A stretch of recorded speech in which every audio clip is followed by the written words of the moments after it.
¿Qué tal amigos? Un cordial saludo a todos nuestros televidentes. El día de hoy vamos a hablar un tema importante, preguntas y respuestas sobre el COVID. Mientras tanto vamos a esperar a que la gente, nuestros amigos se sigan conectando. Vamos por ahí también a saludar esta noche con el doctor Fernando. El día de hoy, amigos, el Día del Trabajador, un fuerte abrazo a toda esa gente trabajadora que día a día trata de sacar adelante a sus hijos de una u otra forma. Mi estimado Fernando, gusto saludarle en esta noche. ¿Cómo está? Muchas gracias. Primero quiero agradecerles por haberme invitado a este programa para poder nosotros aclarar dudas, preguntas acerca del COVID-19. Para nosotros como personal médico es importante poder orientar a la gente en general qué es lo que tiene que hacer en casos de que portara la enfermedad. Muchísimas gracias. Vamos a saludar a todos nuestros amigos que se encuentran conectados. Saludos especiales también a Selva TV, a Huosca TV Internacional, a nuestros amigos de ECU TV. También gracias por acompañarnos esta noche. Temas importantes que vamos a tratar. El saludo especial para nuestros amigos de la Unidad Educativa Miguel Ángel León. El saludo también para nuestros amigos de la Unidad Educativa de Aquilema, quienes nos acompañan. Gente de Orellana, gente de Chimborazo, de Pastaza, de Cotopaxi, de Bolívar y de Chimborazo. Gracias por acompañarnos. Mi estimado Fernando, temas del COVID, importante en este proceso que vamos avanzando. ¿Cuáles son los síntomas del COVID? Bueno, como bien había mencionado usted anteriormente, aquí nos centramos hoy en preguntas y respuestas acerca del COVID-19. Cada persona en particular tendrá diferentes preguntas, diferentes inquietudes y sería bueno que aquí nosotros podamos responder estas inquietudes. Si bien es cierto, la pandemia que estamos cursando es una enfermedad importante que va a producir graves lesiones en nuestro cuerpo, los principales síntomas que vamos o que presentamos las personas que podemos tener COVID-19 van a ser las siguientes. Así que si usted es una persona que puede presentar cualquiera de estos síntomas, lo más probable es que tengamos COVID-19. El principal síntoma va a ser la tos, fiebre, cansancio, vamos a tener congestión nasal o secreción nasal como cuando tenemos gripe. Puede haber un leve dolor de garganta, dolor de cabeza, puede haber diarrea y bueno, no necesariamente va a ser diarrea como cuando teníamos enfermedades gastrointestinales. Simplemente una forma de esto puede ser que después de comer haya el signo como que se aflojara el estómago y nos dé un poco de evacuaciones diarreicas. Finalmente, fatiga y dificultad para respirar, que son los síntomas más importantes por los cuales la gente se va o llega a hospitalizarse en este caso. Mi estimado Fernando, por aquí nos hacen una pregunta. ¿Quiénes tienen mayor riesgo de enfermarse con el COVID? ¿Los hombres o las mujeres? Bueno, en definitiva no hay un número exacto, por así decirlo, en que hay más riesgo. Más que el riesgo de diferencia entre hombre y mujer, son las personas que tienen enfermedades o comorbilidades como diabetes, hipertensión, enfermedades inmunológicas, enfermedades degenerativas, que no están en tratamiento o que no tienen su control, por así decirlo, de la enfermedad. Nosotros hemos tenido muchas personas con diabetes o hipertensión, sin embargo esto no es un predictor para decir que la persona va a empeorar o que va a tener los peores síntomas cuando está controlada la enfermedad.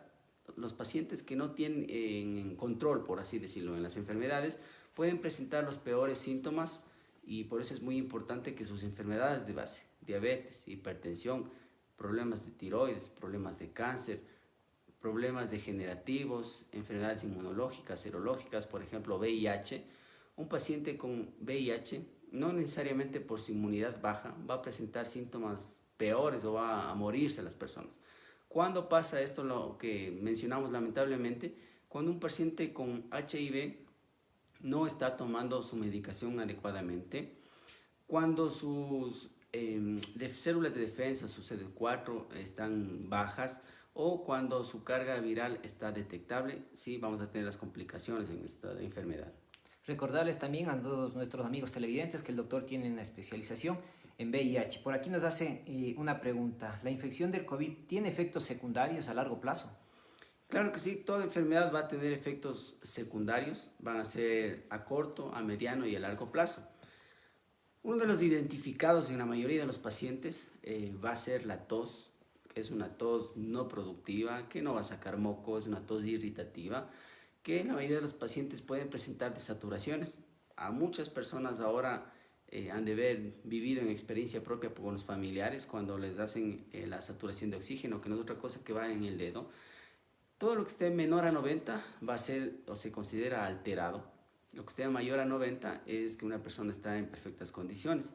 Ahora, estas desaturaciones importantes se pueden producir cuando el paciente presenta esta tos irritativa, que es por lo que la mayoría de la gente consulta incluso después de haber pasado el COVID.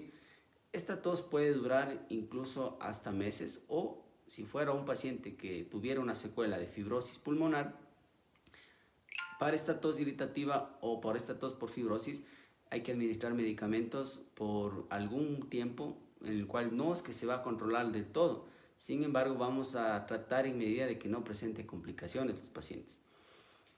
En mi experiencia personal con pacientes con COVID-19, hemos tenido pacientes con diarreas, incluso hasta en un periodo de 4 a 6 meses. ¿Por qué? Porque recuerden que el COVID es un proceso inflamatorio a nivel de todo el cuerpo y va a producir alteraciones de inflamar las mayores partes de estructura, las mayores estructuras de nuestro cuerpo.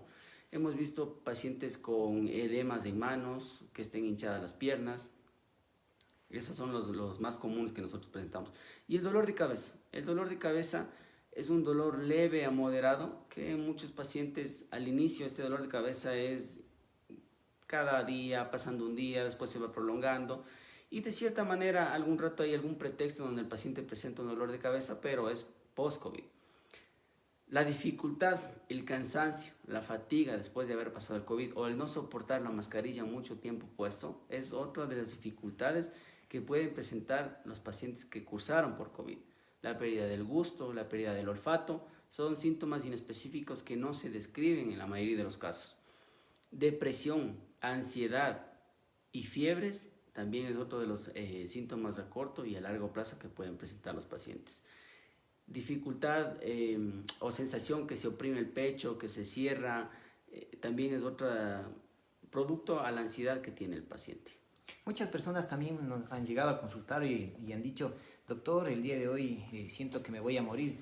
¿Esto es una secuela del COVID o es un proceso que está de infección del COVID?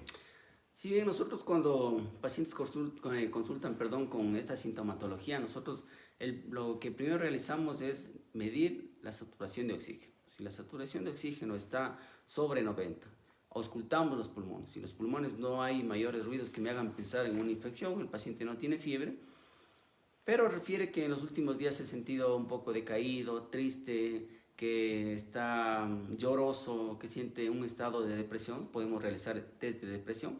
Si detectamos esto, lo más importante es hacer una interconsulta con psicología, quienes nos van a guiar con estos síntomas. Si bien los médicos vamos a prescribir medicamentos para esto, las personas que van a orientarnos, que van a guiarnos, van a ser los psicólogos. Y sí, pueden presentar pacientes, esto se llama somatizar. La somatización no es otra cosa que yo a mi cuerpo, mediante mi cerebro, le digo que algo está pasando y el cerebro se expresa de esta manera. ¿Cuándo debo hacerme la prueba del COVID, doctor? Desde Huaquillas viene la pregunta. Bueno, hay diferentes tipos de pruebas. Hay 4 tipos de pruebas. Las pruebas rápidas, las pruebas de PCR, antígeno y de inmunoglobulinas o de anticuerpos. Ya, estas pruebas, ¿cómo se hacen? ¿Se hacen una vez que tiene los síntomas? No sé si usted nos puede ayudar en Ya. este Las proceso. pruebas rápidas son pruebas inespecíficas que nos pueden dar falsos positivos o falsos negativos. ¿Qué quiere decir? Que como puedo tener la enfermedad y me puede salir negativo, o como no puedo tener la enfermedad y me puede salir positivo. Por eso es que esta prueba no se ocupa más que, qué sé yo, la gente que regala las pruebas, que pruebas rápidas, que promocionan, son este tipo de pruebas que en la mayoría de los casos están dadas porque tienen fecha corta o porque están cerca de caducarse. Entonces, en conclusión, si a ustedes le ofrecen hacerse pruebas rápidas, no tiene sentido como para determinar esta situación. Tenemos la prueba del PCR, la que nos hacen en la nariz, este hisopado nasofaringeo, que va a determinar antígenos y anticuerpos. Es decir, si usted no tiene signos, si no tiene síntomas, van a detectar el antígeno, que es lo primero que se presenta antes de usted tener algún tipo de signos o de síntomas de la enfermedad. Y los anticuerpos también van a detectar, es decir, nos puede determinar si estoy cursando la enfermedad o si ya pasé la enfermedad. Y la prueba de los antígenos, que sería la tercera prueba, que es igual un hisopado en la nariz, que se va a determinar o va a presentarse incluso 2 días antes de que yo presente síntomas. Y se puede presentar hasta el día 8 desde haber iniciado con algún síntoma inespecífico. Finalmente, la prueba de IgG-IgM que nos va a determinar anticuerpos. Esta no es una prueba diagnóstica como tal para decir yo tengo COVID. Es una prueba para saber si es que tuve la enfermedad y si tengo anticuerpos creados por la enfermedad. Muchas personas se aceleran y dicen, doctor, se van a un laboratorio y dice, hágame la prueba del COVID. Y bueno, esto también se ha vuelto un negocio y hay que decirlo. La gente a veces, porque muchas personas desconocemos este tipo de cosas, vamos y pagamos en los laboratorios, pero la explicación está un poco clara. No sé si por ahí nos puede repetir, dice aquí, qué tipo de pruebas existen. Usted ya había mencionado. Quiero saber si tuve COVID, ¿qué prueba me hago? O sea, dice que cuando ya ha pasado los síntomas. Ahí usted habló de los antígenos, ¿no? Anticuerpos IgG-IgM vamos a determinar nosotros. Hay personas que pueden tener COVID leve, moderado y severo según la sintomatología. Hay personas que pueden tener un COVID como una gripe común silvestre. Sin embargo, se hacen porque algún familiar les refiere anticuerpos y salen los anticuerpos creados, es decir, tuvo la enfermedad del COVID. Nosotros en los últimos tiempos, en los pacientes que hemos tenido, hemos determinado que mediante las pruebas de IgG-IgM, anteriormente los anticuerpos creados eran sobre 50, 60, 70, hasta 80 que hemos visto nosotros los pacientes. Sin embargo, en la actualidad los anticuerpos que dejan estos virus con los cuales estamos cursando son anticuerpos muy bajos, por ejemplo nos dejan 16, 15, 14 y hasta pacientes que no pueden tener anticuerpos. ¿Qué quiere decir? ¿Para qué me sirven los anticuerpos? Si bien los anticuerpos nos van a crear cierta protección, por así decirlo, contra el virus, las personas que no crean anticuerpos están expuestos, después de curarse, a cualquier tipo de virus nuevo que pueda estar en el ambiente.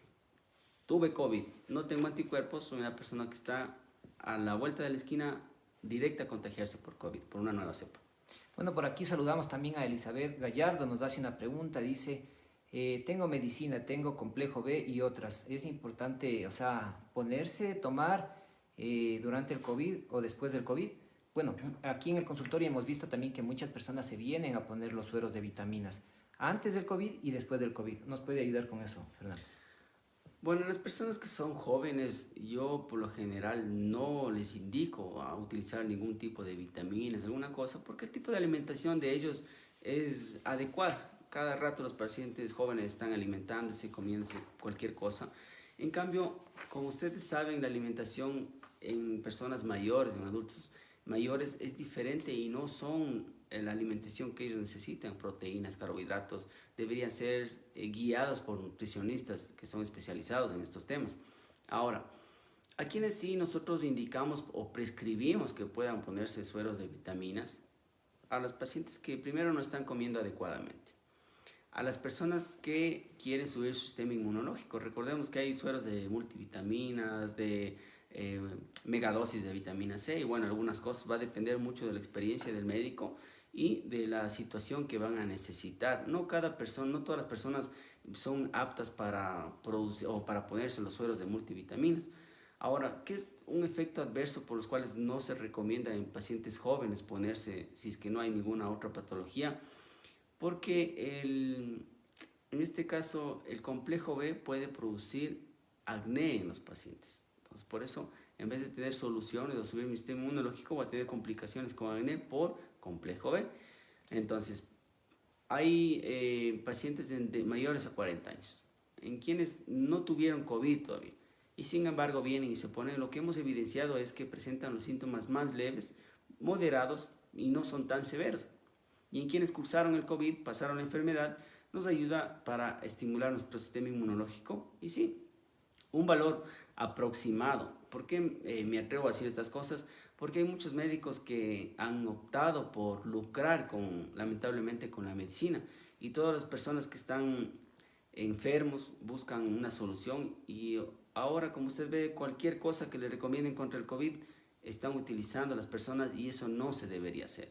Un valor referencial puede ser desde los 40 hasta los $70, que sería un precio aceptable. Sin embargo, tengo pacientes que les han cobrado a 180, $320 por el suero que acabamos de hablar. Sin embargo, es algo que es un valor fluctuante entre 40 y 70 dólares. Así que si es que las personas ofrecen por mucho más valor, primero analicen la situación y luego ustedes decidan. Sí, comentarles también, estimados amigos, que hay mucha gente sin escrúpulos que se está aprovechando de esta situación, que están vendiendo medicamentos con sobreprecio y las autoridades no han hecho un control.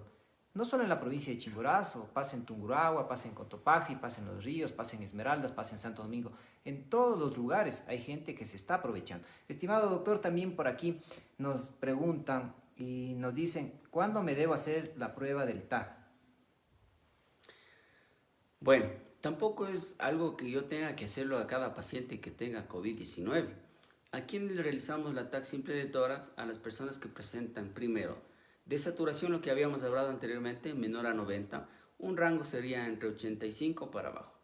Y pacientes que al auscultar los pulmones, es lo que nosotros utilizamos para escuchar los pulmones, tengamos ruidos sobreañadidos, tengamos estertores, crepitantes, cosas que nosotros dentro del ámbito médico utilizamos para definir ciertos ruidos sobreañadidos que nosotros escuchamos. Ahora, si no tengo nada de esto y quiero hacerme un TAC, no es lo aconsejable. Primero porque la exposición a estos rayos es como si usted estuviera en el sol de las 12 del día expuesto unas 24 horas. Primera cosa. Segundo, no debería hacerme tampoco si no tengo desaturaciones, si no tengo ruidos sobreañadidos, porque el gasto es innecesario. Segundo, yo tengo pacientes que vienen con pruebas para COVID, vienen con TAC, sin embargo, presentan los síntomas más leves. ¿Cuándo debería hacerlo? Para saber que el paciente cursó el COVID-19. Y quiero saber cuáles son las secuelas pulmonares que me dejaron en pacientes dependiendo de la edad, si fueron fumadores, si cocinaron en leña, si tuvieron actividades con polvo, con cemento, con madera, donde puedo entender que puede haber una patología ya de base, una enfermedad de base, y el COVID produjo en este paciente una fibrosis pulmonar. Entonces ahí es importante poderme realizar, pero no es recomendable. Tenemos muchos pacientes que nosotros hemos curado, hemos tratado sin la necesidad de realizar una tomografía axial computarizada para determinar cómo está el paciente, en qué estado está o finalmente si dejó alguna secuela. Bueno, un saludo también para todos nuestros amigos que se encuentran en sintonía. Aquí nos hacen una pregunta. Hay una persona que se hizo el examen, pero salió positivo en el PCR. Se hizo la de sangre y salió negativo. Y después, hace unos días, se volvió a hacer y sale positivo, pero jamás tuvo los síntomas.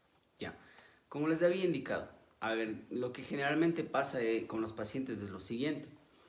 Si usted presentó un síntoma inespecífico, se me ocurre un dolor de cabeza hoy, y a los 8 días usted presenta algún otro síntoma leve, moderado o inicia ya con síntomas de COVID y se hace el antígeno.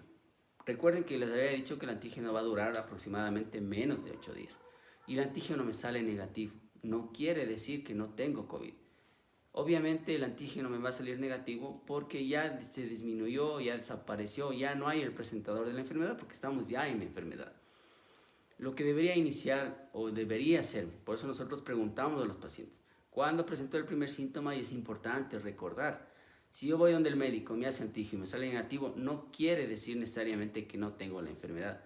¿Qué quiere decir? Que probablemente debería repetir la prueba en 8 días más, pero de IgG y IgM para determinar anticuerpos. Ahora, ¿qué es lo que pasa con los otros pacientes? Tuvieron todos los síntomas claros de COVID, lo que habíamos hablado anteriormente, no sé si las personas recién se conectan, vamos a repetirlas, que los síntomas van a ser tos. A ver, otra cosa que tengo que aclarar, tampoco va a ser necesario que presente todos estos síntomas.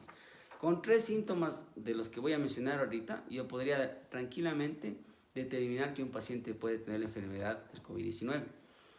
Los síntomas van a ser tos, fiebre, cansancio, que se tape la nariz, secreción por la nariz, dolor de garganta, dolor de cabeza, que se afloje el estómago o que hay un poco de diarrea, fatiga y dificultad respiratoria, que son los síntomas por los cuales las personas se hospitalizan. Entonces, me hice la prueba del COVID de anticuerpos y los anticuerpos a los 8 días me determinó IgM 0.3 y la IgG 0.0. Tampoco necesariamente va a decirme que no tuve COVID. ¿Qué quiere decir? Que pudo haber tenido un tipo de virus que no deja anticuerpos y es lo que pasa en la actualidad. Anteriormente dejaban muchos anticuerpos, 60, 70, y de cierto modo nos curaba o nos tenía cierta inmunidad para los nuevos virus. Sin embargo, en la actualidad no dejan anticuerpos y por lo tanto va a determinarnos 0.0 o menor a 1 y estamos expuestos a cualquier tipo de virus nuevo que está en el ambiente. Bueno, por aquí también saludamos a Alexita Mor, nos quiere hacer una pregunta, listo, escríbanos aquí y le vamos a responder.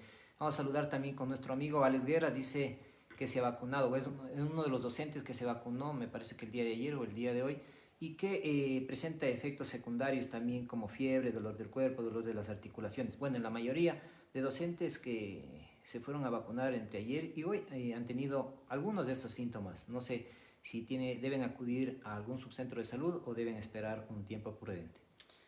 Primero hay que saber que lo que nos vacunan no es otra cosa que parte de ARN del virus atenuados, o en algunos casos va a depender de la vacuna en la que se nos aplique. ¿Qué es importante saber? Mucha gente me pregunta primero o me consulta, doctor, ¿puedo vacunarme? En ciertas circunstancias sí, en ciertos casos no. ¿De qué va a depender? Primero, si tengo una enfermedad que está controlada de base, como habíamos hablado anteriormente, siendo controlada, puedo vacunarme, no hay ningún problema. Uno. Dos, si tengo alguna enfermedad importante que no está en tratamiento adecuado, por así decirlo, no está controlada, sería bueno que primero se controle esta enfermedad para poderme yo vacunar. Las personas que pasaron el COVID, ¿qué tiempo es prudente esperar? Dicen los libros, dicen los artículos, que se debería esperar un periodo de 3 meses para poderme vacunar. Sin embargo, nosotros, la mayoría de los pacientes que me preguntan o que me consultan si es que pueden vacunarse después de haber pasado el COVID, yo por lo que general sugiero un periodo de 15 días a 3 semanas para que puedan inocularse este nuevo virus y tener anticuerpos o crear anticuerpos. La vacuna no es otra cosa que nos presentan al virus para que nuestro cuerpo cree inmunidad y así cree un mecanismo de defensa para cuando se nos presenta el virus y los síntomas no sean tan severos o no nos lleve a una unidad de cuidados intensivos o hospitalizarnos a requerimientos de oxígeno. Pueden vacunarse las personas que están jóvenes, los pacientes que tienen de la tercera edad, no hay ningún problema, pero es importante saber que van a tomarnos los síntomas antes de la vacuna, vamos a esperar una media hora y posterior a esto nos van a volver a tomar nuestros signos vitales para determinar qué pudo ocasionar. Hay personas que pueden elevarse la presión, que pueden tener dolor de cabeza, fiebre. Nosotros llamamos un mini COVID. Bueno, nosotros decimos que presentan un mini COVID posterior a la aplicación de la primera o de la segunda dosis, que van a tener todos los síntomas que yo había hablado anteriormente, pero en menor intensidad y el periodo que puede durar estos síntomas van a ser de 1 a 2 días. ¿Qué podemos ingerir para esto? Puede ser ibuprofeno, puede ser paracetamol, pero deberíamos tomar con un horario 1 o 2 días hasta que nuestros síntomas desaparezcan. Si tuvimos ya los síntomas en la primera dosis, lo más probable es que en la segunda dosis no vayamos a tener síntomas. O al contrario, si en la primera dosis no presentamos nada, en la segunda dosis podríamos presentar estos síntomas que aclaramos anteriormente. Recordar que en algunos pacientes incluso pueden tener deposiciones diarreicas posterior a la aplicación de la vacuna. Por aquí también nos hacen una pregunta en interno. Dice, una vez que he tomado la medicación oral, si no me hace bien, me he puesto la intravenosa. Hay la muscular, dice. Bueno, no está clara la pregunta.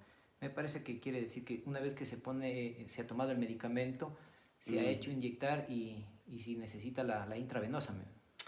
Bueno, me imagino que debe querer preguntar qué pasa cuando el paciente no responde a medicamentos vía oral. Si bien es cierto, el medicamento ingresa en nuestro estómago y aproximadamente en un periodo de 3 a 4 horas hasta que se absorba completamente va a empezar a actuar y va a tener un periodo de pico que se lleva a las 3 a las 4 horas donde tiene el máximo efecto. En los pacientes quienes pueden presentar síntomas más agresivos, por así decirlo, o que no van a calmar las molestias o el dolor, en los pacientes que anteriormente se automedicaban mucho, tomaban mucho analgésico, deberán tomar medicamentos, o podríamos combinar las dos, podríamos tomar ibuprofeno de 600 cada 8 horas y el paracetamol de 1 gramo cada 12 horas, los 2 días que les explico. Hay algunos pacientes que su umbral de dolor es muy bajito y por lo tanto llegan a aplicarse medicación intramuscular o intravenosa para calmar el dolor, etamisol, ketorolaco, diclofenaco. Entonces todo va a depender del umbral del dolor que tenga el paciente. Por acá también saludamos a Berito Vinuesa, dice buenas noches, le comento que ayer me vacuné, estoy tomando paracetamol, pero sigo con dolor del cuerpo y escalofrío. Ya, bueno, como les expliqué anteriormente, puede tener un mini COVID por un periodo de 2 días y durante estos 2 días sería bueno que las personas puedan tomar o ibuprofeno. Si es que no respondo al ibuprofeno, puedo combinar con paracetamol. Ibuprofeno va a depender mucho de la contextura, ¿no? Si es un paciente delgadito, 400, si es más o menos medio gordito, 600, y si es muy gordito, 800 miligramos. Podríamos combinar ibuprofeno, paracetamol, ibuprofeno como les dije cada 8 horas y paracetamol cada 12 horas, 2 días nada más. Disminuye el efecto de la vacuna y van a desaparecer los signos y síntomas. Lo que hemos visto va a depender mucho del tipo de vacuna que nos apliquen. Pfizer, AstraZeneca y bueno, la Rusia y todas estas cosas. Entonces va a depender porque cada una va a tener síntomas diferentes. Incluso pueden presentar efectos adversos que pueden incluso comprometer la salud de la persona enormemente. Lo que nos deja cualquier tipo de vacuna que nos apliquen va a ser que vamos a estar expuestos a que se puedan producir microtrombos o trombos o trombosis en los pacientes que están vacunados. Por eso es importante siempre mantener su estado de salud bien, alimentarse y al primer síntoma que yo tenga, que sienta algo raro, acudir al médico para que pueda chequearme, controlarme, hacer algún examen específico para determinar si es que estoy cursando o no esta enfermedad o algún síntoma o alguna complicación posterior a la vacuna. Bueno, el saludo cordial también a nuestro amigo Pablito Guerra, dice buenas noches, ¿puedo vacunarme si tengo alergia a la penicilina? No hay ningún problema porque esto no es algún medicamento, por así decirlo, sino es parte del virus o el ARN o un virus atenuado que va a estimular. Por lo tanto, esto no es un medicamento, así que no hay ningún problema. Bueno, por aquí nos mencionan también, ¿por qué a los niños no les da con tanta fuerza el COVID? Bueno, esta es una pregunta importantísima para saberlo. Primero, se ha determinado que cuando los niños tienen el carnet de vacunas completos, les da algo que se llama inmunidad cruzada. Ahora, lo que hemos visto nosotros en la parte privada igual, personas que anteriormente se vacunaron por tétano, han presentado cierto grado de inmunidad cruzada y han tenido los síntomas mucho más leves que una persona que está sin vacunarse, por así decirlo. Entonces, si los niños tienen el carnet de vacunas completos, es importante saber que van a cursar como una gripe común, por ahí un poco de moquera, un poquito de fiebre. Tenemos igual paracetamol o ibuprofeno y algún antihistamínico en mayores de 2 años para remediar un poco la moquera, que va a ser muy importante. Pero ¿qué hay que saber? Estos niños, como no van a presentar mayores síntomas, en cambio van a ser personas que van a aportar la enfermedad y van a ser transmisores, los pacientes asintomáticos, que se habla mucho. Y ellos van a transmitir esta enfermedad a diferentes personas. Lo que pasa generalmente es que le cuida a la abuelita o le cuida a otra persona y ellos, como están en contacto con los niños, les transmiten la enfermedad y así se vuelve un círculo vicioso de transmisión de la enfermedad. Entonces, ¿qué es importante? Saber que los niños, si tenemos el carnet de vacunas completo, tenemos al día. Si no lo tenemos, pues lo primero que tenemos que hacer es agendar una cita para poder vacunarnos o acudir directamente a los centros de salud para que nos actualicen nuestro carnet de vacunas en nuestros niños y saber que mediante la vacuna nosotros vamos a cuidar de ellos. Aquí también saludamos a Salomé, nos dice, buenas noches doctor, si no tuve síntomas en la primera vacuna, en la segunda es seguro que me dé algunos síntomas. Sí, lo más importante y lo que se ha visto en la mayoría de los pacientes es que sí. Si en la primera vacuna no tuvimos ningún síntoma, lo más probable es que en la segunda vamos a presentar lo que están presentando los pacientes ahorita. La mayoría de profesores que se han vacunado han presentado síntomas de fiebre, escalofríos, dolor de cabeza, una sensación de dolor de garganta. Como les expliqué, es un mini COVID, los síntomas no son tan agresivos como si nos diera COVID. Sin embargo, esto va a pasar cuando nosotros ya tengamos un poco de inmunidad, cuando nos pongamos la segunda dosis. ¿Qué hay que saber? Ciertas vacunas llegan hasta el 97%, más o menos de lo que se sabe. Sin embargo, con la primera vacuna yo voy a tener aproximadamente un 45% va a estar cubierto, por así decirlo. Y completando las 2 dosis va a llegar al 97% de lo que vamos a tener o por qué es el objetivo de vacunarnos. La vacuna es importante porque nos va a ayudar a que la mayoría de las personas no presentemos síntomas tan agresivos como les explicaba, y de cierta manera nos ayuda a poder controlar estos picos que nosotros tenemos de transmisiones.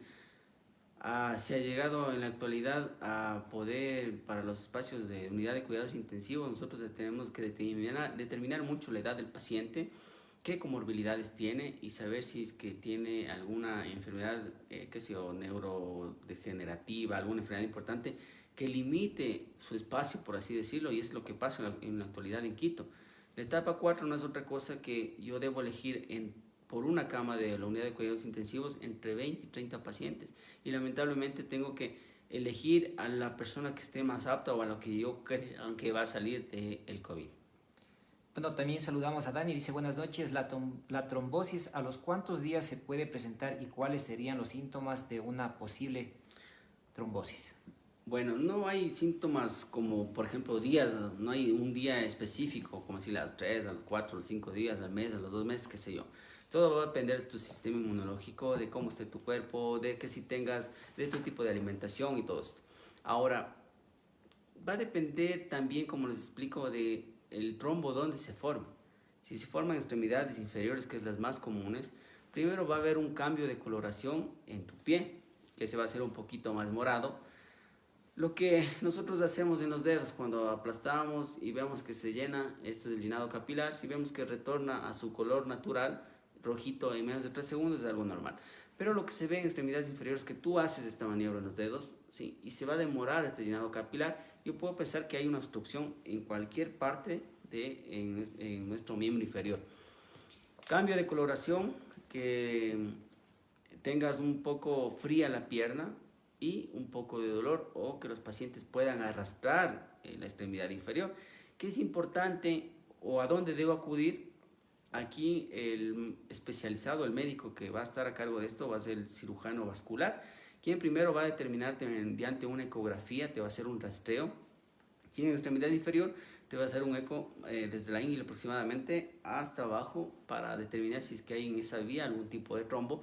Si detecta algo, trombos, coágulos pequeños, ¿ya? Si es que detecta algo, te mandará medicación que evite que se formen los trombos para extremidad inferior. Si es que es un trombo que cayó, por decirlo, en la parte respiratoria de los pulmones, esto por lo general es mucho más agresivo. El paciente va a determinar falta de aire, dolor intenso, dificultad para respirar, y eso se convierte ya en una emergencia, una urgencia para los pacientes, y lo que se debería hacer es primero una placa de tórax, ir donde el médico. En algunos casos necesitan incluso intubación porque se compromete ya la vía respiratoria del paciente, y si no tiene la atención adecuada, lamentablemente puede fallecer. Es importante siempre estar pendiente a los síntomas.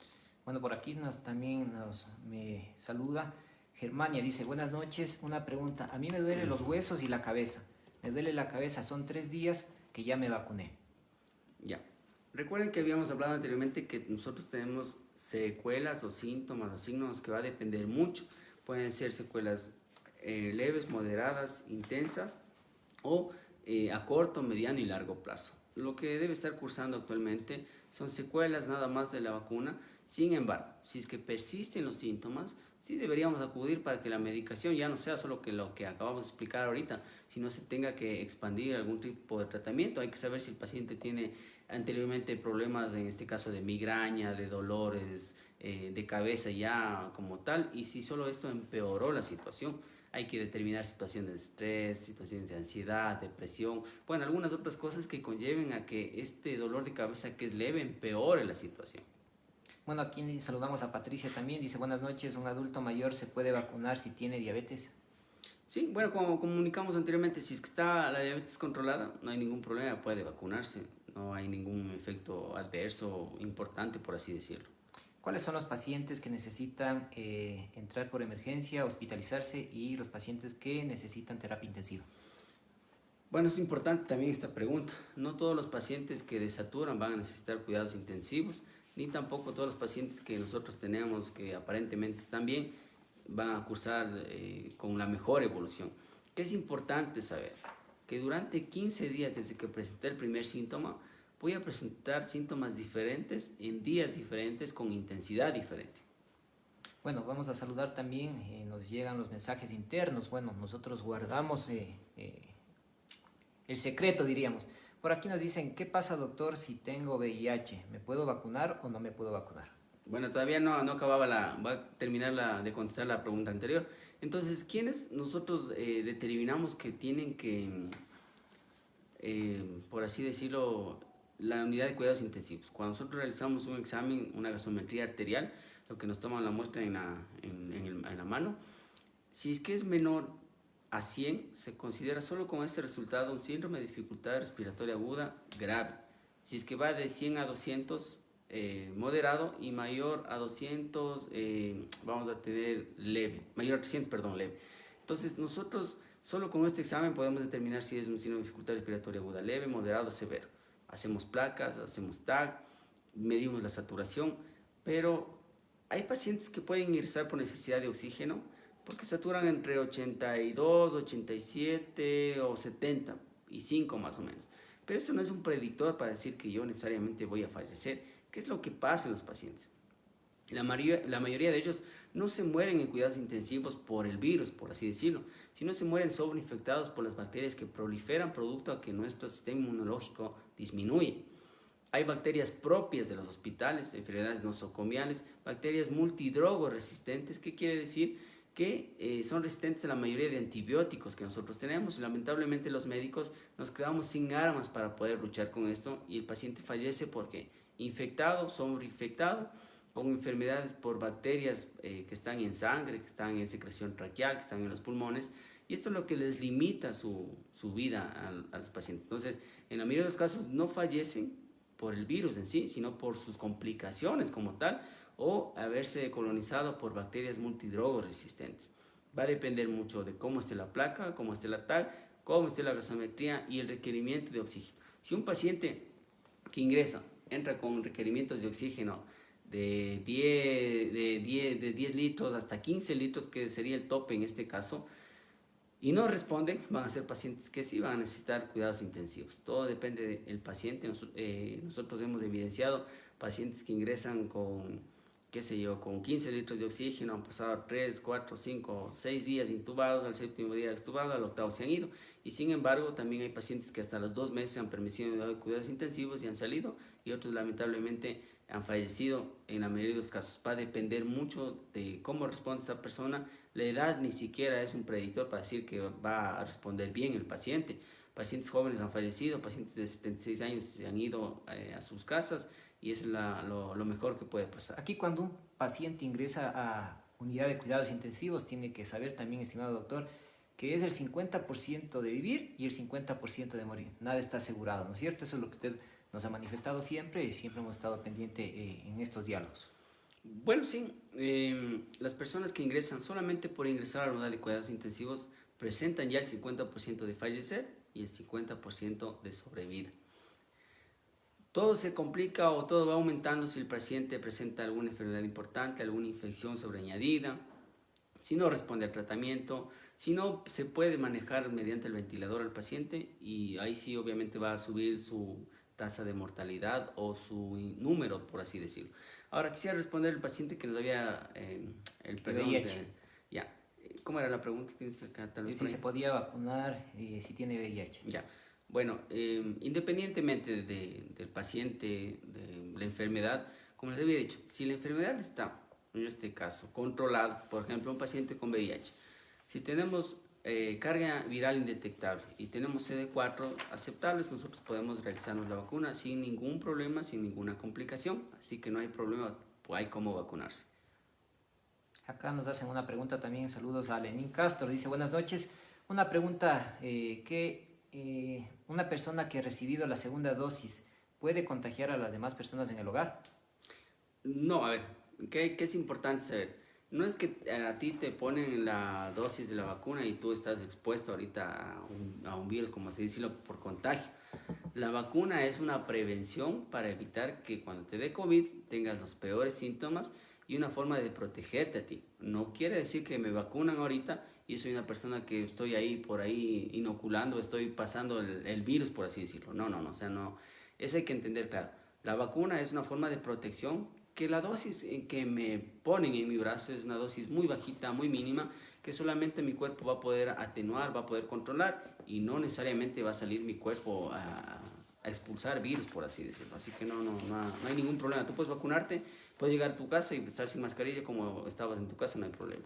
Bueno, muchísimas gracias. Saludamos también a nuestros amigos de Selva TV, a Huosca TV Internacional, la revista independiente, y llegamos gracias al auspicio de SUMED, consultorio de especialidades.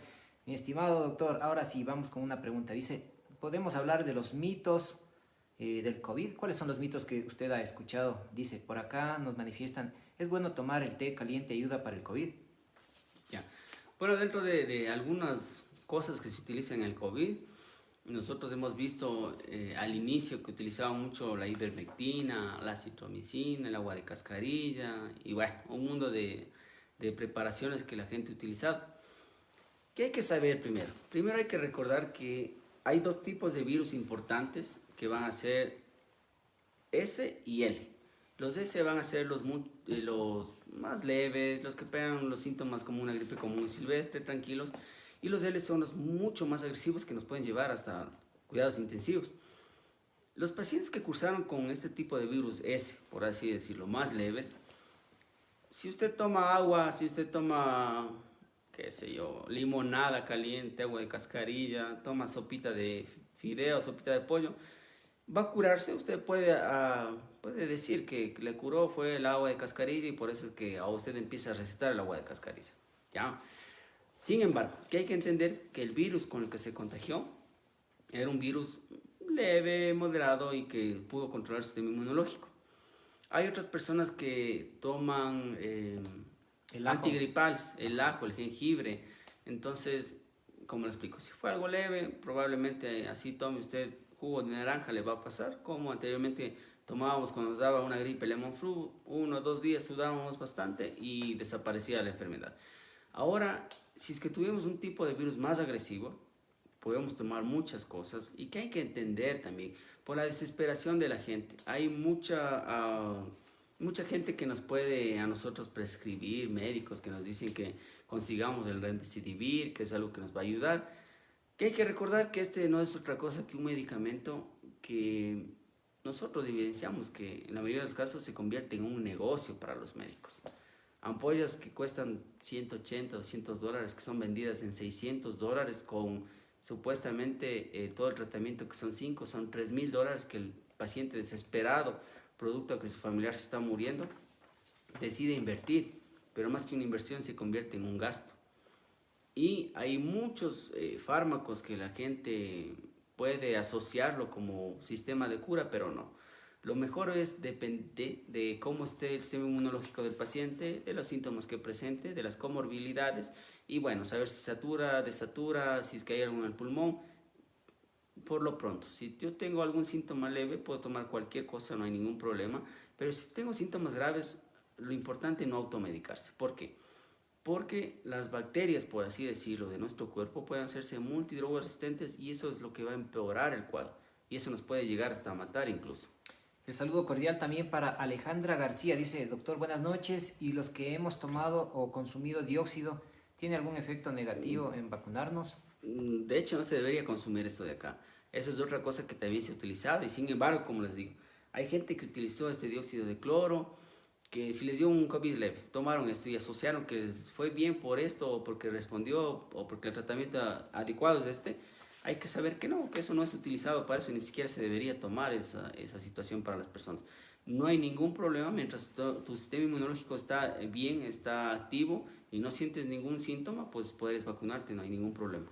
Bueno, yo siempre he mencionado en algunos medios de comunicación que el COVID fue creado por el hombre y es para un poco eliminar la sobrepoblación y también de este tipo de cosas que se va dando y que vamos escuchando es para que también genere recursos económicos para la industria farmacéutica. Recuerden que muchos médicos en el país se están lucrando y a eso nosotros estamos combatiendo y explicándoles, estimados amigos, en esta noche. Siempre he sido radical en mencionarles que hay mucha gente que no tiene escrúpulos, que se aprovecha del dolor de la gente, mientras en los hospitales hay gente muriéndose, hay gente de las farmacéuticas haciendo dinero.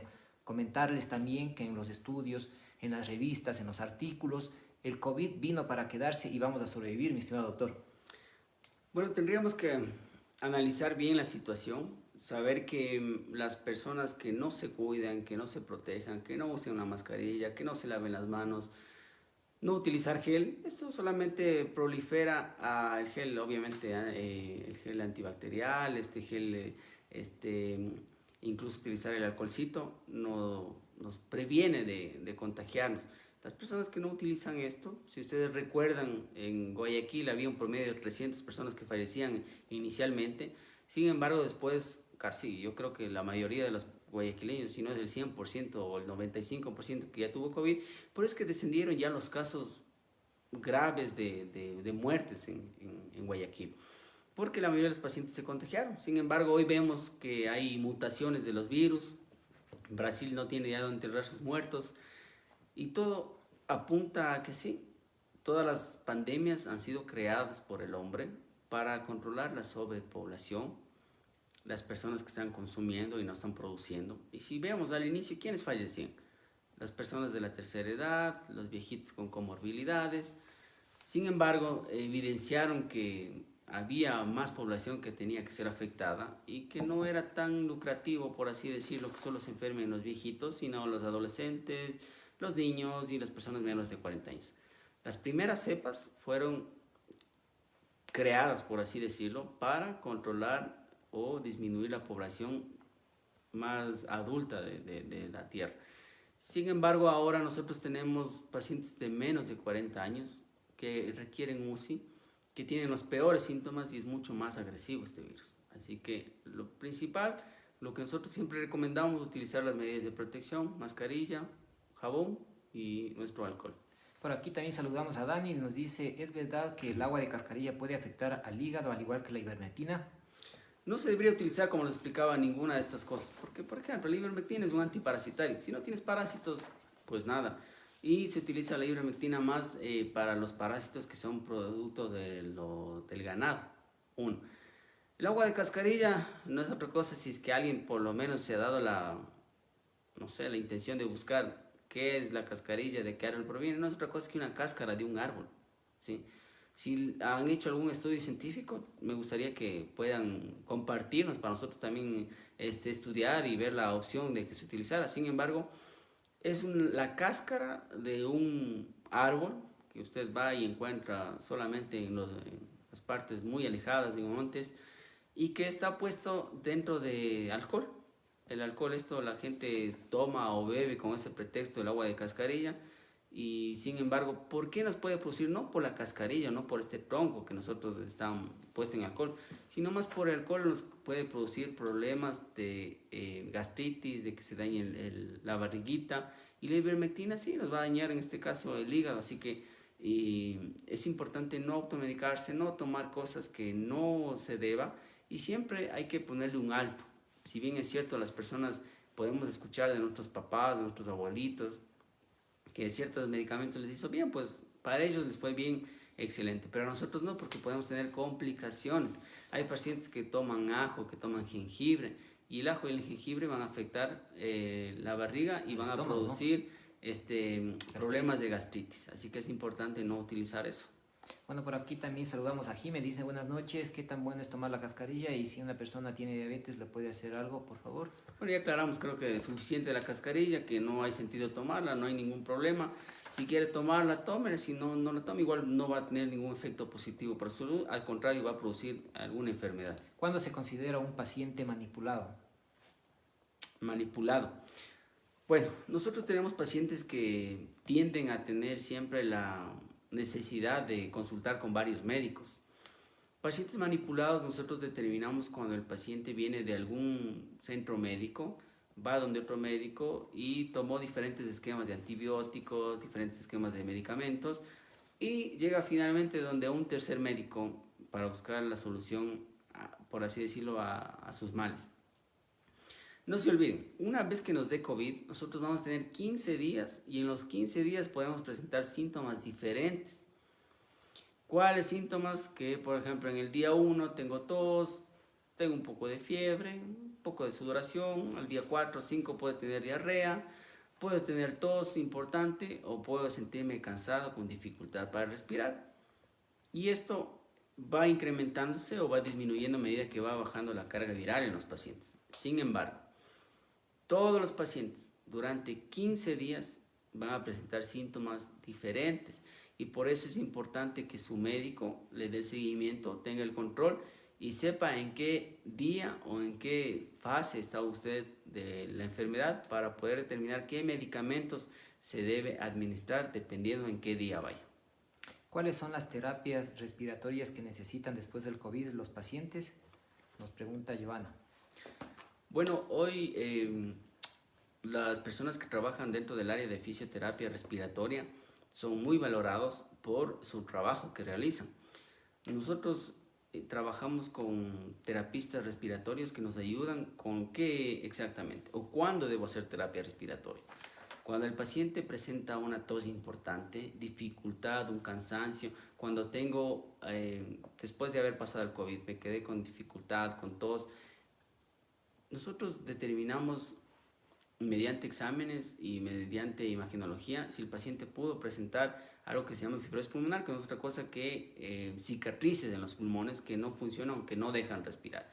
Mediante la terapia, los fisioterapistas lo que hacen son ejercicios con máquinas, con el paciente y nos pueden ayudar a que estas cicatrices, por así decirlo, se ablanden y pueda el paciente mejorar su respiración. Les enseñan o les reeducan para que respiren con ejercicios respiratorios, les enseñan a que su diafragma otra vez empiece a funcionar, porque el paciente que está con COVID respira muy superficialmente, entonces muy despacito. En cambio, con la terapia nos ayuda a que todo lo que podamos inspirar mediante máquinas determinan cuál es el daño pulmonar y según eso se hacen las terapias. Nosotros tenemos pacientes que han necesitado 5, 7, incluso hay pacientes que durante la terapia pueden ir empeorando y esos pacientes son derivados ya a casas de salud donde necesitan oxígeno y pasarán un promedio de 8, 10 días y saldrán definitivamente. Ya no, o sea, pueden ingresar no por el virus como tal, sino por la necesidad de oxígeno que tiene por las secuelas pulmonares que deja el COVID. Un saludo especial también para Gloria, nos hace una pregunta y nos dice, ¿una persona que ha consumido alcohol debe vacunarse sí o no? También el saludo para nuestro primo Johnny Tenempaguay, gracias por acompañarnos esta noche, saludos cordiales amigos, felicitaciones por compartir los conocimientos muy claros. Dice, mi pregunta es, ¿qué medicamentos deben administrarse luego de ser vacunados? Ya aclaramos también que anteriormente, solamente ibuprofeno, paracetamol como horario y anteriormente, si yo soy una persona que tomé alcohol antes de la vacuna, lo ideal sería no vacunarse. ¿Por qué? Porque nuestro sistema inmunológico va a estar bajo, va a haber descendido y en vez de ser un virus atenuado, un virus que esté calmado, cuando se llegue y se exponga un huésped que no está en las condiciones de crear anticuerpos, de luchar contra esto, lo más indicado es no vacunarse cuando se ha ingerido alcohol o qué sé yo, ha bajado su sistema inmunológico. El saludo cordial también para todos nuestros amigos de la Unidad Educativa Miguel Ángel León Pontón. El saludo para mi amiga Mayrita Veloz. Buenas noches, doctor. Una pregunta, dice, una persona que ya se contagió de COVID y se vuelve a contagiar por segunda vez, ¿es más leve o más fuerte los síntomas? Todo va a depender de cómo fue la primera vez que les dio el COVID. Si fue síntomas leves la primera vez, téngalo por seguro que la segunda vez van a ser los peores síntomas que se van a encontrar. Que es importante saber que una persona que ya le dio COVID no es que se queda ya con anticuerpos de por vida o que ya se queda curada, por así decirlo, definitivamente. No, una persona con COVID puede estar en un periodo de 3, 4, hasta 6 meses, puede volverle a dar la nueva cepa, el virus que esté en el ambiente. Todo depende de si se cuida o no se cuida, si usa las medidas de bioseguridad. Pero por lo general hemos visto que sí, pacientes que la primera vez tuvieron alguna enfermedad leve con el COVID, la segunda vez es mucho más agresivo y por eso es importante saber que no va a ser igual como la primera vez cuando el paciente se vuelva a contagiar. Hemos podido palpar también en el consultorio que muchas personas antes aparecían con los anticuerpos de 16, de 40, de 77, pero hoy también están apareciendo personas que no tienen anticuerpos, Fernando.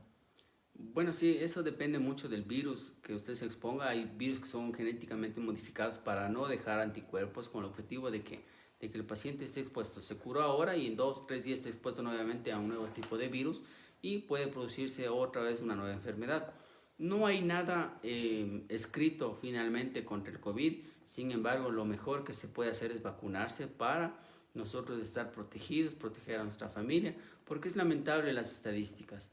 Nosotros pudimos pasar situaciones adversas con familiares, con pacientes, y las estadísticas dicen lo siguiente: si de 12 pacientes que se enfermaron de una misma familia, al menos uno o dos van a fallecer lamentablemente a causa del virus.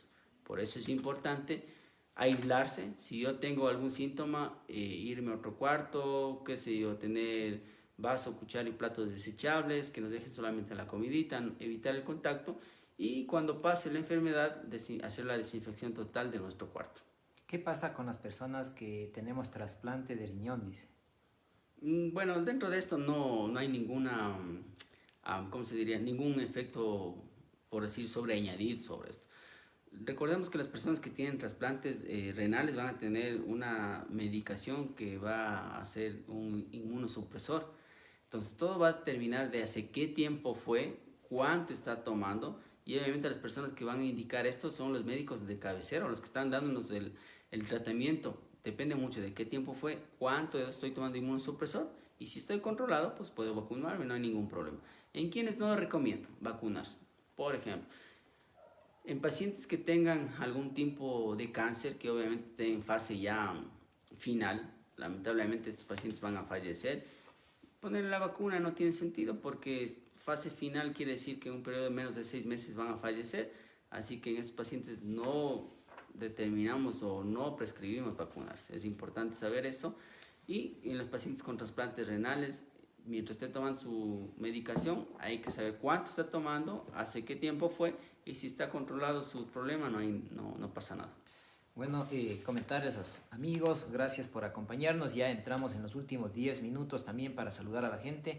El saludo cordial por el Día del Trabajo también a todos quienes se esfuerzan día a día y tratan de salir adelante de una u otra manera. Por aquí nos hacían una pregunta también, Fernando. ¿Las mujeres embarazadas pueden vacunarse? De hecho, sería importante que las mujeres embarazadas se vacunen, las mujeres que están dando de lactar, porque mediante la creación de anticuerpos van a nacer niños que van a tener anticuerpos contra el COVID. Dando de lactar, también es importante vacunarse. ¿A quienes no recomendamos vacunarse? A personas que estén cursando por procesos de implantación in vitro, de que estén haciendo algún procedimiento importante para la vacuna, para embarazarse. En ellos no recomendamos vacunarse, porque podría presentarnos los efectos adversos. Digamos, yo me vacuno y tengo una trombosis venosa profunda, una tromboembolia pulmonar, y el riesgo va a ser mucho más alto antes que el beneficio. Entonces, por eso es importante solamente en personas que estén realizándose algún procedimiento de fertilización in vitro con un difícil embarazo, ellos preferentemente no, el resto de personas absolutamente a todas. Bueno, el saludo también para nuestro amigo José Campo Verde. Dice, ustedes los médicos, ¿cómo se protegen? No estoy viendo que tengan la mascarilla ni el distanciamiento. Comentarles también, bueno, ya va a aclarar el doctor, es mi hermano. Y también el saludo especial para Ángel Villaruel. Dice, ¿qué pasa con las personas que tienen la presión alta? ¿Se pueden inyectar la vacuna o qué efectos produce? No, de hecho, si es que es un paciente que no está controlada la hipertensión, lo más importante primero es controlar su enfermedad de base, como había dicho, cualquier tipo de enfermedad. Hay que controlarla, y posterior a ello yo ya podré hacer cualquier sistema de vacuna, no pasa nada. Pero si es que no está controlada mi enfermedad de base, no debería vacunarme para evitar complicaciones con esto. Personas que tienen presión alta y no están controladas, si yo digo que la vacuna me va a producir dolor de cabeza, me va a subir la presión, si tengo ya de, qué sé yo, 150, 100, y la vacuna me sube más, lo peor que podría pasar es que tenga un problema de un derrame en cabecita, un infarto en el corazón. Entonces, para esos casos van a ser más el riesgo antes que el beneficio.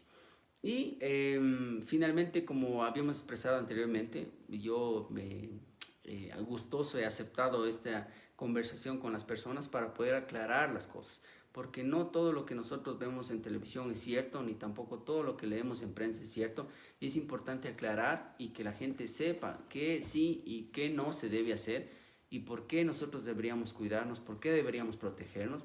Y si bien es cierto, ahora ustedes ven a través de esa pantalla que nosotros no utilizamos mascarillas ni medidas de protección, es porque pertenecemos a la misma familia Y por lo tanto, nosotros siempre hemos estado en contacto, nos cuidamos, sí, yo trabajo con pacientes COVID en casi todos los días. Anteriormente tenía 3 pacientes, 4 pacientes diarios. Hoy se han incrementado estas estadísticas. Como médico es muy beneficioso tener pacientes. Como familiar de un paciente que está enfermo es muy malo porque la gente sufre, la gente no tiene los recursos económicos, y peor aún si hablamos que de una familia se enfermen 4 o 5 personas, y el costo que nosotros evidenciamos de cada persona va a depender de dónde usted acuda.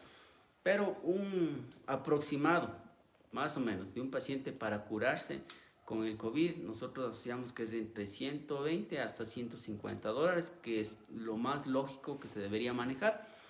Sin embargo, todo va a depender. Nosotros hemos sabido por pacientes de que hay clínicas que les cobran tratamientos de COVID por 2.500, por 1.800, médicos que realizan visitas domiciliarias que hacen igual paquetes de 1.700.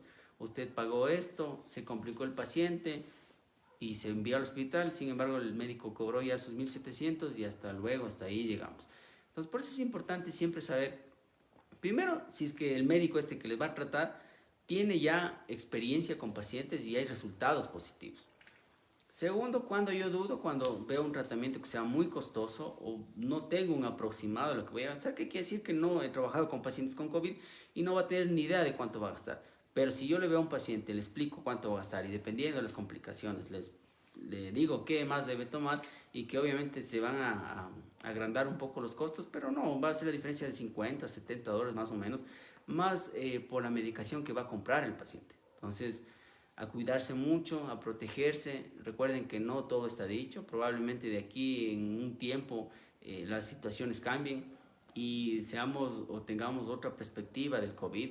Mientras tanto, lo que nosotros deberíamos hacer es cuidarnos, como les dije, proteger a la familia, y más con los viejitos. Si tenemos pacientes más de 65 años, evitar que ellos se expongan si no están vacunados, evitar. Si algún nieto o algún hijo está enfermo, mejor no visitarle, porque puede producir más un daño antes que algo a favor del viejito. Antes de concluir la entrevista, nada más nos dicen, ¿los niños pueden transmitir esta enfermedad aunque no les dé con fuerza?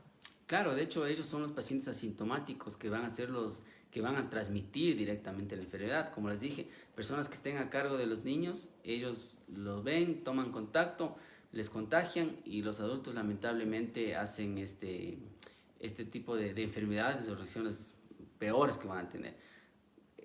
Nada más, creo que las preguntas están claras para ustedes con las respuestas que hemos dado. Esperamos haber nosotros dado respuesta a sus preguntas. Sin embargo, a las personas que quisieran acudir, hacerse ver las inquietudes, pueden encontrarnos como SUMED Consultorio de Especialidades en Facebook, o nosotros nos encontramos en La Tacunga, en la calle 2 de Mayo y General Maldonado. Nosotros podemos referir siempre de que la mayoría de nuestros pacientes han curado, pero y el gasto no ha sido tan intenso como van a ser en otros lados.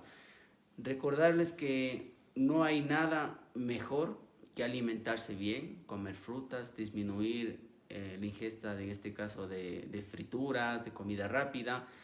Eso es lo que nos va a ayudar mientras nosotros no tengamos la enfermedad, como prevención. Hacer ejercicio, caminar, alimentarse bien, dormir las horas completas que se necesitan, no beber alcohol, evitar reuniones masivas, porque es donde más va a haber contagio o riesgo de contagio. Antes de concluir, y estamos desde qué horas que nos vamos, dice, ¿cómo me doy cuenta si ya estoy pasando el COVID?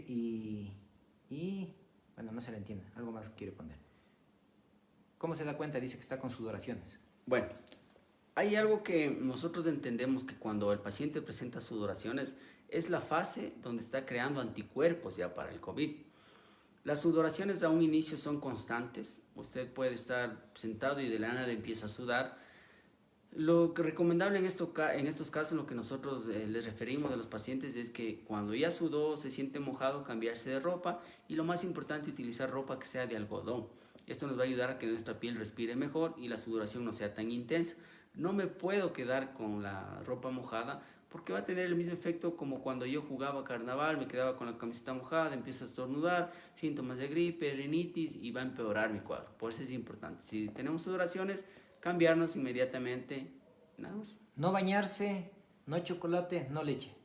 Bueno, es importante siempre recomendarle a las personas, la leche hace que las secreciones de boca, nariz, braquiales se hagan mucho más espesas y sean más difíciles de sacar.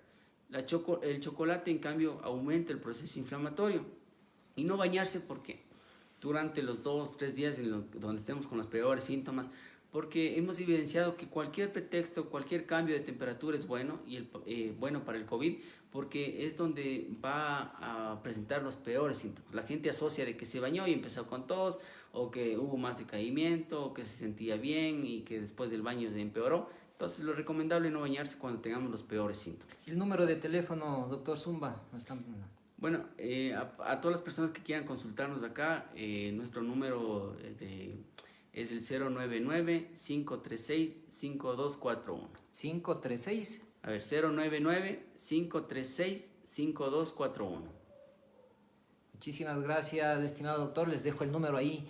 Estimados amigos, recuerden que debemos cuidarnos, a mantenernos aislados de las personas que estén con COVID. No hay que tenerles miedo tampoco, porque mucha gente como que ni siquiera les quiere ver. El saludo cordial a todos mis amigos de Selva TV, de Huosca TV Internacional, de EcuTV. Gracias por acompañarnos. Recuerden que hay gente que no tiene escrúpulos y que se está aprovechando de la situación que vive el país. Mi nombre, Enver Zumba, quien les acompañó esta noche, el doctor Fernando Zumba, desde la provincia de Cotopaxi, desde la ciudad de Latacunga. Buenas noches, con permiso.